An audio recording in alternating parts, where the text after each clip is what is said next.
બાકી એની કોઈ તાકાત જ નથી.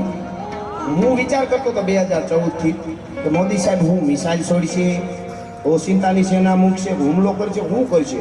મારું બધું તારણ હતું એ મારું અનુમાન ખોટું થયું. નો મિસાઇલ છોડી, નો યુદ્ધ કરવું પડ્યું, નો સેના મોકલી. એમને પાકિસ્તાનને ભિખારીના પેટનું બનાવી દીધું. હાથમાં કટોરો લઈને આવી ગયો. બોલો. આ નાની વાત છે. યુદ્ધ નીતિ, રણનીતિ, રાજનીતિ, સામ દામ દંડ ભેદ વિશ્વની હારે ઘણા વાતો કરે આમ જાય છે ને નીકળ્યા ફેર્યા કરે છે ને એ બધું બહુ જરૂરી છે. ઘણું એના માટે કરવું પડે. ઘણાને બધું તાત્કાલિક કચરાના બંધ થઈ કરાવી દો, ઓલું બંધ કરાવી દો, આ બંધ આમ નો થાય છે, મોદી સાહેબ આનું જેલમાં ભેગું કહેવાનું હક પણ કરો, પરણાવી દો. તો હું શીશું હોય મરી જાય, પાઘડી પહેરાવો તોય. એમ બધું ધીરે ધીરે થાય યાર. બધું થવાનું છે આપણે શાંતિ રાખીને તો. રામ એટલે શિવાજીની તલવારની ધાર ઉપર રામ આવેલો જ્યારે હિન્દુત્વ જોખમમાં હતું ત્યારે ઈ રામ જાગવો જોઈએ, ઈ રામ આવે. રામ એટલે 200 વર્ષથી જલારામ બાપાના વીરપુરમાં રોટલો ચાલે છે, અખંડતા કોઈ દી તૂટે નહીં. ન્યા રામ આવ્યો કહેવાય. આજ પણ અયોધ્યાનો થાળ જલારામ બાપાના નામ ઉપરથી જાય છે. ઈ રામ આવ્યા કહેવાય. રામ એટલે હું અને તમે આજે આનંદ કરી છીએ, પ્રોગ્રામ કરી છીએ. આપણી સેનાના યુવાનો ક્યાંક સિયાસીનમાં, ક્યાંક કડકડતી માઇનસ ડિગ્રીઓમાં અને ક્યાંક રેગિસ્તાનની ધગધગતી રેતમાં રાજસ્થાનના બોર્ડર ઉપર આપણા યુવાનો ઊભા છે ને, એની હિંમત આવીને એના હૈયામાં જીવે છે ને ઈ રામ આવી જાય તો અખંડ ભારત બને. ઈ રાઘવેન્દ્ર સરકાર, ઈ ભગવાન રામ આપણા હૈયામાં જાગી જાય. આપણે ખોટું બધું કરવાનું આપણે અંદરથી બોલ્યો. આમાં ઘટનાઓ બને, આ બરોડામાં બની ઘટના, આપણે દુઃખ થાય. બધા દુઃખ વ્યક્ત કરી, શું કરી, બહુ કરી, શ્રદ્ધાંજલિ આપી, એ આપણને બહુ દુઃખ થાય. પણ શું આપણા હાથની વાત છે? આપણે એવું વિચારીએ આપણા હાથની જ વાત છે. માનવતા મરી પરવારે ને ત્યારે આવી ઘટનાઓ બને. આ સીધી જ વાત છે. વાંક જેનો હોય છે તે, પણ જવાબદારી દરેકની હોય. કોઈ પણ એવું માણસની આજુબાજુમાં જ્યાં એના છેડાતા હોય એટલા જણાની એમાં જવાબદારી હોય. માનવ જીવનનું ઘડતર ધરતીમાંથી ક્યારે થાય કે હોની રીતે હવે જીવે. હજી ગામડામાં કે નેહડામાં છે. અમારે ગીરના નેહડામાં આજે દીપડા હોય, જરખા હોય, સિંહ હોય, ઝાપા ઉગાડા હોય દિવસની તે બંધ કરે. તો ગીરની અંદર વંડીની વાત કરું છું ખાલી. હું જોઈજો તમે આવું દાખલો ગીરનો આપું છું એટલે એમાં બધાને સમજવાનું. ગીરના અંદરના માંથી કોઈ દી સાફામાં તમે નહીં આવ્યું એક દીકરીને એક દીકરાને દીકરો ઉપાડી ગયો. આ જોઈ લેજો. હું માનવ જીવનનું ઘડતર શું એમ. શિક્ષણ જીવનમાં બહુ જરૂરી, પણ સમજ્યા જેવી વાત કરું છું. માનવ જીવનનું ઘડતર એની મેળાએ દાદા દાદી, નાના નાની અને આપણી સંસ્કારને ધરોહર કરે છે. માનવ જીવનનું ઘડતર એ વિજ્ઞાન ન કરી શકે. કોઈ દી હું અહીંથી જાહેરમાં કહું છું, કોઈ દી નદીમાં તણાઈ ગયો ગીરનો માણસ એવું નહીં આવે નેહડાનો. વધારે ઉથમે માથે નદીઓ કોઈ આવતી હોય તો ગીરની નદીઓ ડુંગરામાંથી ઘડીક પહેલા કાંઈ ન હોય, ઓછીતાનું પાણી આવી જાય, ઉલાળીઓ કરી નાખે. આ સમજવા જેવી વાત કરું. બોર્ડર બહાર ગીરની જે વંડી લાગે ફરતી બોર્ડર ફોરેસ્ટ એરિયાની, એની બહાર બગીચાઓના રખડું કરવાળા આપણા મજૂર આ બાજુના આવે, એમાં દીપડો ઉપાડે એવી કાંઈ એક ઘટના છે કે બાળકને ઉપાડી ગયું. હું બોર્ડરની અંદરની વાત કરું છું. શું કામે યસ વળી અવળી નો ધણો લેતા કાં ભણવા ના પાડે. ત્યાં શિક્ષણ નથી, જરાય ભણેલા નથી. પણ માનવ જીવનનું ઘડતર શું છે આટલું પણ. કીડીઓને હવારમાં લોટ વોરવા જાય છે, કીડિયાનું પૂરવા જાય છે, મોરલાઓને રોટલા આપે છે. અરે હાવજ મારણ કરે ને તો વાલી ગાયને મારે ને, અમારી માવડી માથે ઓઢણું કરી ઘડીક રોવે, મારી ગોરવીને મારી નાખ્યું. અને પછી ઊભી થઈ મોઢું ધોઈ ધૂપ કરી કે હે નરસંગ તારા પેટ ઠરે, અમારા ભાગમાં નહીં હોય તો મરી ગઈ. આ હજી છે હો ગીરમાં. કહેવાનો અર્થ માનવ જીવનનું ઘડતર એટલે શું? કોઈને નુકસાનનો કેમ પગલું માંડવું એની પહેલા કોઈ નુકસાન નથી ને એ ખબર પડી જાય ને તો જ આ ગોળા ઉપર જીવશું. બાકી ગમે એટલા વયા જવાનું, આકાશમાં ઉડી લેવું, મારા હાથમાં સતાવી એટલે હું કંઈક મારા હાથમાંથી હું મેળવી લઉં, બધું ઊંધું ભલે વળી જાય. મને હોય પૂછે એ જે થાય. મને આટલા વર્ષ એકચ્યુઅલી છે, પછી ડાયાબિટીસ થઈ જાય એની પહેલાં હું કમાઈ ગયો. બસ આના સિવાય નહીં ઊંધે ને તો માનવ જીવનનું ઘડતર કોઈ દી નહીં થાય. આ જાહેરમાં કહું છું. સાચું જો ઘડતર કરવું હોય તો એવી વાત છે. મેં કીધેલું હા, આદરણીય રૂપાલા સાહેબ મોજે દરિયા કરીને કાર્યક્રમ બહુ અદભુત કરે છે. અને એ અમે આખી વાર્તાને મેં બધું કરી ત્યારે એને રૂપાલા સાહેબને આ વાત બહુ ગમી. પછી કીધી કે કાર્યક્રમોમાં એ બોલ્યા. મેં એમને કીધું હતું કે જીવન સાહેબ ભણતર બહુ જીવનમાં જરૂરી, પણ હું તમને એક દાખલો આપું. આપ બધાય ભણેલા ગણેલા છો. દુનિયા તમે મોબાઈલમાં ટીવીમાં જોઈએ છે, ઘણા એવા છે ફરીને દુનિયા જોઈએ છે.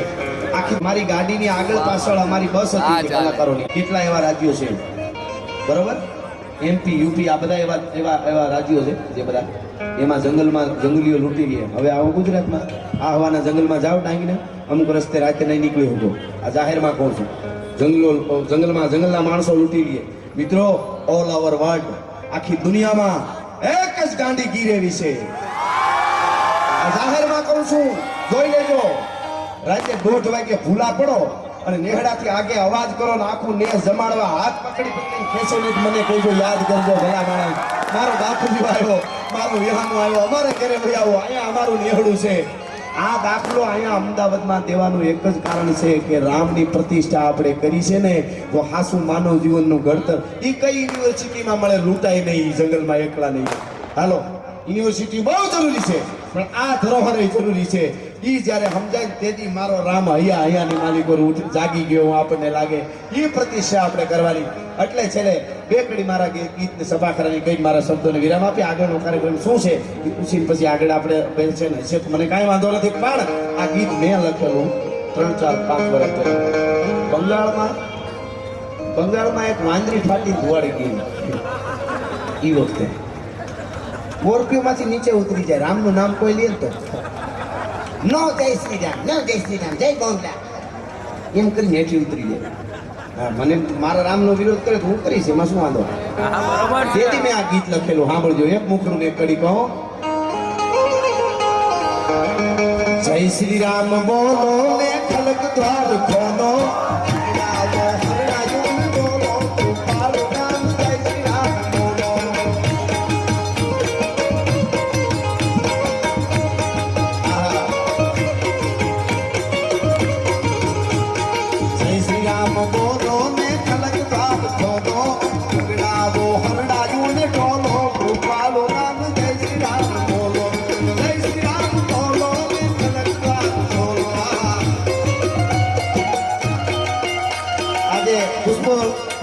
પ્લેનથી હેલિકોપ્ટરથી પુષ્પ વર્ષા થઈ ગઈ અયોધ્યામાંથી. તો આપણે ઉપર જો પ્લેન નીકળ્યું ખરું, ભલે પુષ્પ ન ઉડાડે તો કાંઈ નહીં. લઈ લો.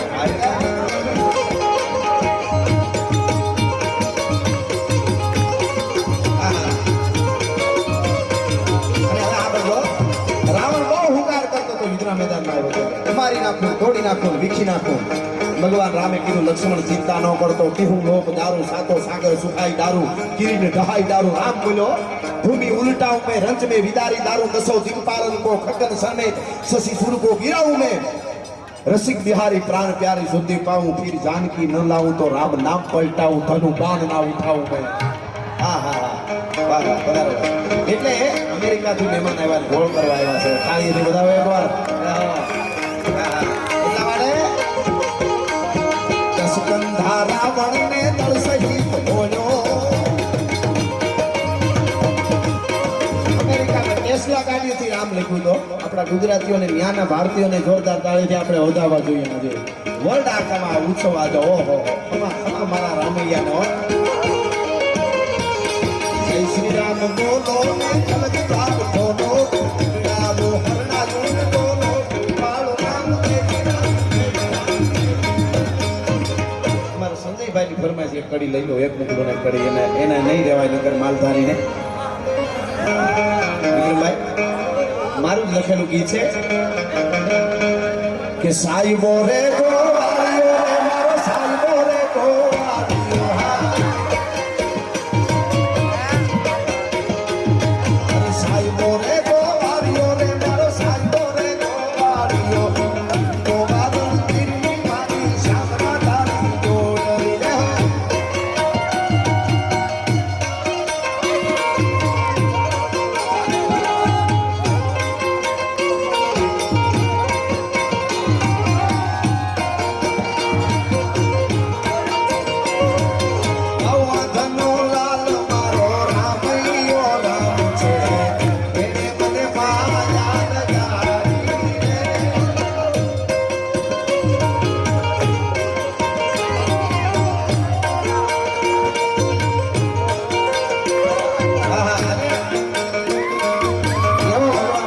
સરકાર એવો ભગવાન રામ, એના માટે આપણે થોડી વાર અમુક સેકન્ડો માટે તાળીનો તાલ લઈએ પાછો છેલ્લે. અરે તાળી પાડો તો મારા રામની રે, બીજી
તો ઘેરે જાઉં. હવે સાંભળજો એક કડી. હવે ધીરે ધીરે મથુરા બાજુ વળજો ઘેરે જાઉં.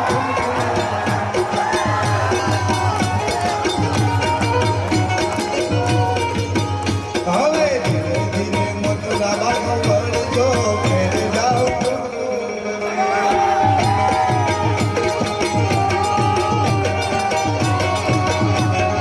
જય શ્રી રામ, જય શ્રી રામ, જય શ્રી રામ, જય શ્રી રામ.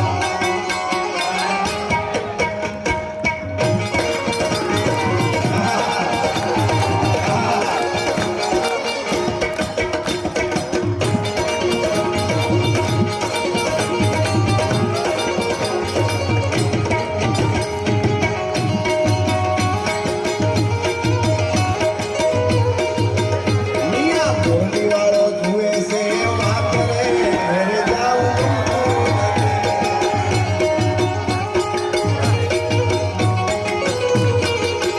જટ હરનારો જમનારો ઘાટ રે ઘેરે જાઉં. હવે તો આવ્યું કે તમે હારું લખાયું ને આટાને લાઈમાં લાઈ સીધો એનું પેલા પકડાવું. ગાન સુરો ગોપાળો રંગ રેડિયો ઘેરે જાઉં.